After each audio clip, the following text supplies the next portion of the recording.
రెండుకుంటున్నాం మేము కూడా. మొన్ననే వచ్చినాం. 1 ఇయర్ అవుతుంది వచ్చి. ఏం చెప్తలేరు, ఏం సలహా ఇస్తలేరు, ఏం లేదు. ఇగో మొత్తం రోడ్ మీదనే ఉన్నాం. ఈడొచ్చి సంవత్సరం అయింది. ఏం చెప్పలేదు సార్. చెప్తే మేము ఎందుకు ఖాళీ చేయం? ఏం చెప్పలేదు. నోటీస్ కూడా ఇయ్యలే మాకు. అసలు నోటీస్ లీక్ డైరెక్ట్ నోటీస్ కూడా ఇయ్యలేరు. రాత్రి ఇగో పొద్దున్నే వచ్చేసి కూల కొడుతుర్రు. సామాన్ అంతా లోపలే ఉంది. అంతా మొత్తం లోపలే ఉంది. అంతా లోపలే ఉంది. తీసుకునే గ్యాప్ కూడా ఇవ్వట్లేదు. మరి ఇస్తలేరు. వచ్చి అడ్డుకుంటారు అందరూ. ఏడ ఇస్తారు, ఈయన ఇస్తలేరు. మేము కట్టడానికి వచ్చినాం. చూడొచ్చు. అంటే వాళ్ళకి సంబంధించిన ఇంటికి సంబంధించి అన్న అన్న మీ ఓనా ఇది ఏంటాడు సార్? కాకపోతే మొత్తం ఓను మిషన్లు అవన్నీ ఓను. ప్లేస్ రెంట్కి తీసుకుని ఉన్నా సార్. సంవత్సరమే అవుతుంది సార్. నేను వచ్చి కట్టి 18 లక్షలు ఏమో దానికి సెంటు కట్టాను. ఇప్పుడు సంవత్సరమే అవుతుంది సార్. నాకు తెలియదు ఇక్కడ ఇది ఇది దేంట్లో ఉన్నదో నాకు తెలియదు. ఇన్ఫర్మేషన్ తెలియదు. రెంట్కు ఉన్నది ఖాళీ ఉంది. టూలెట్ పెడితే వచ్చిన అంటే ఖాళీగా ఉంది తీసుకోమని చెప్పారు. కానీ నాకు ఇలాంటి పరిస్థితి ఉన్నదో నాకు తెలియదు. నిన్న చెప్పిర్రు. ఇలా ఖాళీ చేస్తూనే ఉన్నాం సార్. ఖాళీ చేస్తూనే కూడా తీయనిస్తలేరు. ఖాళీ చేస్తూనే ఉన్నాం. మెగ్జల్ అవన్నీ పక్క బయటికి తీస్తూనే ఉన్నాం. అయినా కూడా ఆగుతలేరు. అంతకన్నా ఘోరం ఏది సార్ ఇది? ఎవరి కొరకు సార్ ఇప్పుడు అంత దౌర్జన్యం చేసేది? ఎవరికి సార్? ఎందుకు అలాగానే చేసేది? ఏ ప్రజలకు ఇప్పుడు ఎవరు సార్? ఇది అసలు ఏ డిపార్ట్మెంట్ ఏంటిది? దేని గురించి ఉన్నదో నాకు ఏం అర్థం కావట్లేదు.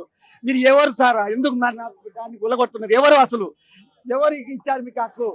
ఎవరు చెప్పారు సార్ మీకు ఇలా కొలగొట్టమని? నా ఇల్లు ఇప్పుడు నేను చేసుకున్నాను. రెంట్ ఉన్నదాన్ని నేను తీసుకున్నా. మీరు చెప్పగానే తీసేసుకున్నా సార్. అంత ఘోరం చేస్తున్నారు. అది చూడు సార్. అంత ఘోరం చేస్తారా సార్? అంతగానో ఘోరం చేస్తారా సార్? దేని పనికి రాకుండా చేస్తారా సార్? చూడొచ్చు. అంటే బాధితులు కూడా నిజంగా ఇక్కడ అంటే చాలా ఆవేదన గురవుతున్నారు వాళ్ళు. ఎందుకంటే ఎప్పటి నుంచి గత 10 సంవత్సరాల నుంచి ఇక్కడ రెంట్కుంటున్న పరిస్థితి.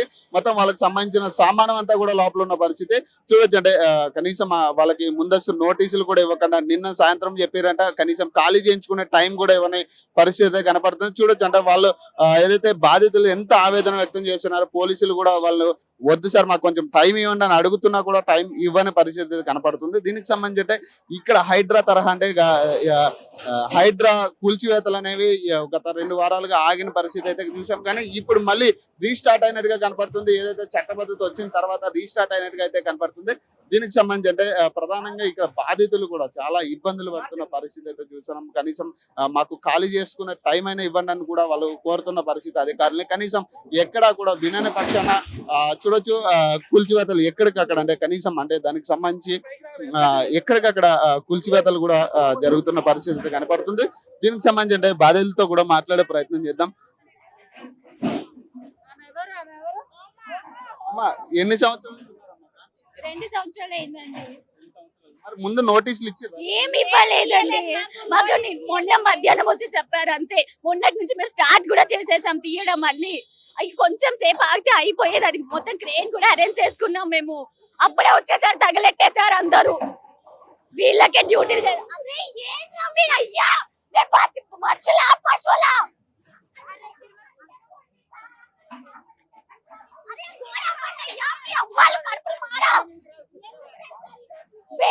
కొడుకున్నారా?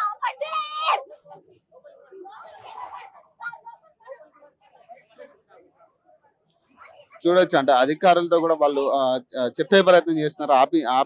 ఆపమని చెప్పే ప్రయత్నం చేస్తున్నారు. రిక్వెస్ట్ చేసినా కూడా ఎక్కడ వినట్టుగానే కనపడుతుంది. చూడొచ్చు. అంటే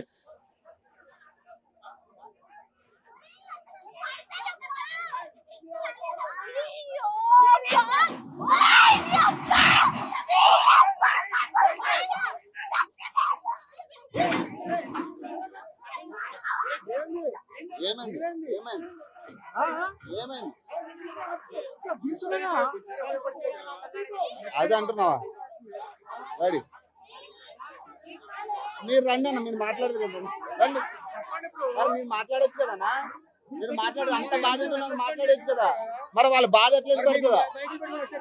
మరి రా, మరి మాట్లాడు అన్న, దా, మాట్లాడు, చెప్పు. రాకేష్, రాకేష్ ఇటు పెట్టు, ఇటు పెట్టు. మరి ఇక్కడ స్థానికంగా ఉంటున్నావు కదన్నా, మరి చెప్పు. ఉండేవాడిని కాదు, నేను స్థానికంగా ఉండేవాడిని కాదు. బాధ్యత కదా. వాళ్ళు ఒక గంట టైం అడుగుతున్నారు. మాకు చెప్తున్నావు కదా నువ్వు, చెప్పు. మరి నువ్వు చెప్పన్నా, చెప్పు, ఏం జరుగుతుంది చెప్పు. అరే వాళ్ళ బిడ్డలు చూడు గురు నువ్వు. మరి నేను చూసాను కాబట్టి పొద్దున్న ఇక్కడికి వచ్చింది, ఆదివారం ఈ రోజు ఇక్కడికి వచ్చి పని చేస్తున్నాం మేము, ఖాళీకి తప్పించుకోవట్లే. నిన్నేం అంటలేదు బ్రో, నిన్నేం అంటలేదు. మిషనరీ వదిలేమని చెప్తున్నావు, మిషనరీ వదిలేమని చెప్తున్నాము. నాకు చెప్పుడు కాదు. ఒక్క గంట కూడా అర్ధ గంట టైం వేయలేదు మేడం. మొత్తం రోడ్ల మీద ఉన్నాయి సార్ మేడం. మన సామాన్ అంతా సెట్ లోపల వేసి నలిపేసినాడు మొత్తం. సామాన్ తీసుకుంటే కూడా ఛాన్స్ సామాన్ కూడా ఇట్లా చేతులు పట్టి లాక్కొనిపోతున్నారు. అసలు ముట్టుకొనిస్తలేరు మమ్మల్ని. ఉన్నారు 6-7 మనుషులు ఉంటే ఇట్లా ఎక్కువ వచ్చి బయట వేసేసినారు మా మనుషులని సార్. ఇక వాడు ఏం చేస్తాడు, ఇక అట్లా మన అయితే చచ్చి దాంట్లోనే పోతే వాళ్ళు పీడ పోతుండే. అట్లనే మమ్మల్ని కూల్చేసి అదన్నా కూల ఉడితే అయిపోతుండే. మొత్తం నాశనం చేసేసాడు మొత్తం. ఇప్పుడు 2 సంవత్సరాలు మేడం. కొత్తగా సెట్ వేసుకున్నాము, కొత్తగా అన్ని ఫ్లోరింగ్ మిషన్లు అన్ని కొత్తగా తీసుకున్నాము. ఆయన పాడు చేసేసాడు మొత్తం. ఏం చేయలేదు. చెడ్డ ఎవరేం నల్ల బిల్ ఉంది సార్, గ్యాస్ బిల్ ఉంది, కరెంట్ బిల్ ఉంది, 3 ఫేజ్ కరెంట్ కూడా ఉంది దానికి. అన్ని ఉండగా మొత్తం కూలదిండు. మొత్తం టైం కూడా ఇవ్వలే, ఒక అర్ధ గంట సేపు టైం కూడా ఇవ్వలే. 30 లక్షలు సార్, మొత్తం 30 లక్షలు. 10 లక్షలు షెడ్, 20 లక్షలు మిషన్, మొత్తం కూల కొట్టేసినాడు మొత్తం. ఇప్పుడు సార్ ఇక్కడ రోడ్డు మీదనే ఉన్నాయి మొత్తం లైన్ గా.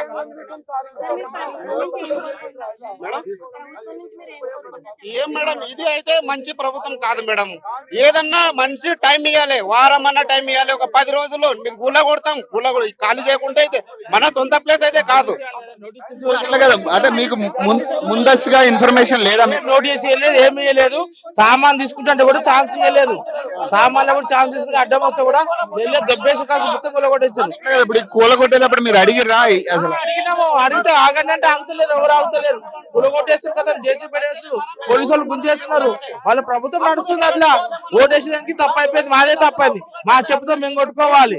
అట్లా చేసారు. ఇప్పుడు ఎవరికి తీసుకొచ్చి కట్టాలి నష్టం? నేను మొత్తం నాశనం చేసేసాడు. ఎట్లా అంటే మొత్తం లోపల జేసీబీ పెట్టి తీస్తా అంటే కూడా టైం ఇవ్వలే. మాకు తెలియదు మేడం. కరెంట్ బిల్ ఉంది, నల్లా బిల్ ఉంది, గ్యాస్ బిల్ ఉంది. వద్దని చెప్తలేం. పబ్లిక్ నీళ్ళు అవసరం, అవసరమే. కొద్దిగా అయిపోయింది. దాన్ని ఏ విధంగా దాన్ని జాగ్రత్తగా చేయమని చెప్తుంది తప్ప అన్యాయం చేస్తుంది. మామూలు కామన్ పబ్లిక్ ఆగమవుతారు అని చెప్తున్నాడు. బడా బాబుల ఎమ్మెల్యే వస్తాం లేదు, ఎవరు వస్తాం లేదు. మా ప్రజానిధి కంపల్సరీ పరిశీలించుకుంటాడు కదా, ఏం జరుగుతుందని తెలుసుకుంటాడు కదా కంపల్సరీ. న్యాయమా అన్యాయమా పబ్లిక్ ఆయన కూడా పబ్లిక్ ఎమ్మెల్యేగా ఎన్నుకున్నారు. నేను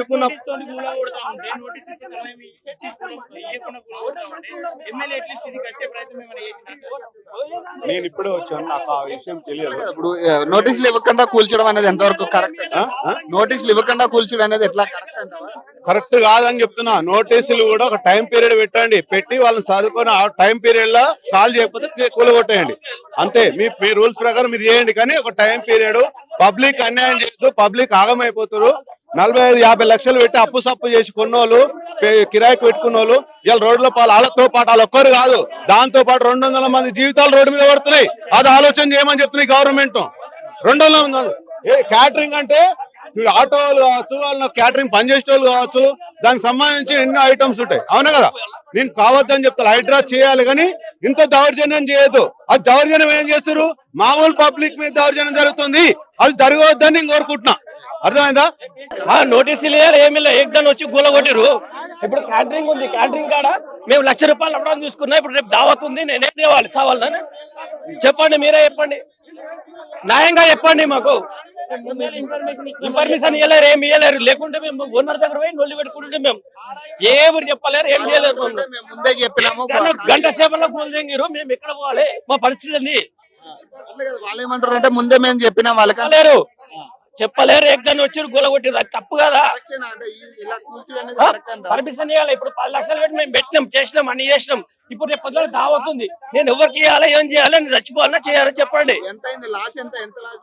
10 లక్షల దాకా లాస్ అయింది నాకు ఇప్పుడు మళ్ళీ అడ్వాన్స్ తీసుకున్నా వాళ్ళు వచ్చి మమ్మల్ని కొడతారు చంపుతారు అది ఎక్కడ వాళ్ళ మేము మరి అధికారులు ఏమంటారు? చెప్పిర్రా అధికారులు? అదే కానీ అదే అధికారాలు ఎవరు చేస్తారు ఏం చేస్తారు మాకు ఎవరేం చేయరు అది ఎవరేం చేయాలి ఎవరు చేస్తారు కేసీఆర్ చేస్తారా ఇంకోరు చేస్తారా ఏ ప్రభుత్వం చేస్తుంది అంటే మేము చచ్చిపోయినా ఏడుకో బతుకొచ్చి ఊళ్ళో పొలం అమ్మకం పెట్టినాం ఏకదళ చేయొద్దు కదా కనీసం ఒక 10 రోజులైనా చెప్పాలిగా మాకు గంట సేపల్లో గోల కొడితే మా పరిస్థితి ఏంది అడుగుతున్నాను నేను గంట 20 నిమిషాల్లో గోల కొట్టారు అది తప్పు కదా 20 నిమిషాలలోనే మొత్తం సమయం లేదు 15 నిమిషాలలో మొత్తం కంప్లీట్ అయిపోయింది 7 గంటల 45 నిమిషాలు 8 గంటల కంప్లీట్ అయిపోయింది ఏం కనబడలేదు ఇక్కడ సామాన్ తీసే 40 మంది ఉన్నా కానీ సామాన్ తీయడానికి టైం లేదు ఇక్కడ సామాన్ అంతా మనసులో జరగడానికి టైం లేదు ఇక్కడ ఆగ్రహం వ్యక్తం చేస్తున్న పరిస్థితి అయితే కనపడతా ఉంది. సామాన్లు తీసుకున్న టైం కూడా మాకు ఇవ్వలేదు, దీనికి సంబంధించి కనీసం ముందస్తు ఇన్ఫర్మేషన్ కూడా మాకు లేదని కూడా వాళ్ళు చెప్తా ఉన్నారు. దీనికి సంబంధించి అంటే బాధితులు ఎవరైతే ఉన్నారో వాళ్ళందరూ కూడా